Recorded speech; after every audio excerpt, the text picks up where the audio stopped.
Hi friends, welcome back to my channel. ఈరోజు నేను బ్రేక్ఫాస్ట్లోకి చాలా ఈజీగా స్నాక్ బాక్స్లోకి వెజిటేబుల్ శాండ్విచ్ ఓవెన్ లేకుండా ఎలా తయారు చేసుకోవాలో చూద్దాం. ఫస్ట్గా వచ్చేసి వెజిటేబుల్స్ అన్నీ మనం రెడీ చేసుకోవాలి.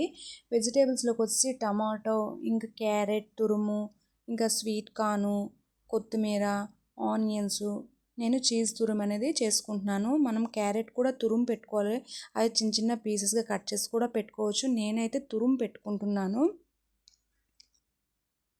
ఇలా తురుము పెట్టుకొని నెక్స్ట్ వచ్చేసి మనకి శాండ్విచ్లోకి mayonnaise, oregano, next red chilli flakes అనేవి కావాలండి. టమాటా సాసు, బ్రెడ్ అనేది కావాలి. బ్రెడ్ వచ్చేసి ఏదైనా తీసుకోవచ్చు. నేను నార్మల్ తీసుకుంటున్నాను, కానీ మనకి ఇప్పుడు మార్కెట్లో శాండ్విచ్ బ్రెడ్ అనేది సపరేట్గా దొరుకుతుంది. అదైతే టేస్ట్ ఇంకా బాగుంటుంది. ఇవన్నీ కలిపి పెట్టుకోవాలి సైడ్గా. నెక్స్ట్ ఒక బౌల్ తీసుకొని దానిలో మనం ఈ కట్ చేసి పెట్టుకున్న వెజిటేబుల్స్ అన్నీ దాంట్లో ఒక్కొక్కటిగా వేసుకొని మనం దాంట్లో కొద్దిగా మియోనీస్, ఇందాక చూపించాను కదా, మియోనీసు, ఆరిగానో, ఇంకా రెడ్ చిల్లీ ఫ్లేక్స్ వేసి బాగా కలుపుకోవాలండి. ఇవన్నీ బాగా కలిసినంత వరకు కలుపుకోవాలి. నేనైతే ఈ ఆరిగానో, రెడ్ చిల్లీ ఫ్లేక్స్ అనేవి ఎందుకు యాడ్ చేస్తానంటే, బయట మన దొరికే దాంట్లో ఈ ఫ్లేవర్కే పిల్లలు ఎక్కువ ఇష్టపడుతున్నారు కదండి, అందుకని చెప్పి నేను కొద్దిగా యాడ్ చేస్తున్నాను.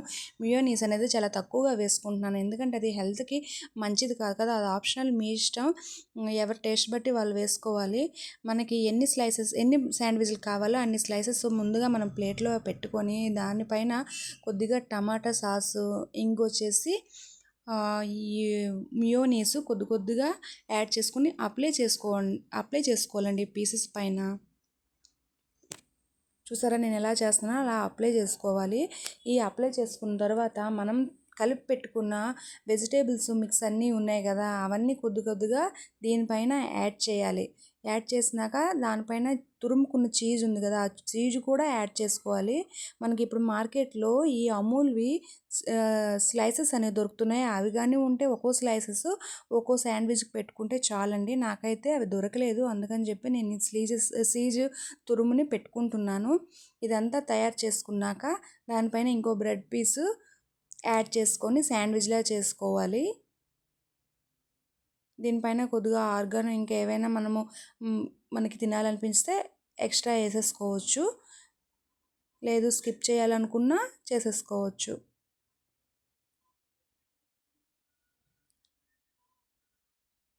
ఇలా వేసుకున్న ఒకదానిపైన ఒకటి మనము బ్రెడ్ స్లైసెస్ అనేవి పెట్టుకోవాలి. నెక్స్ట్ స్టవ్ పైన వచ్చేసి మనం ఒక ప్యాన్ పెట్టుకోవాలండి.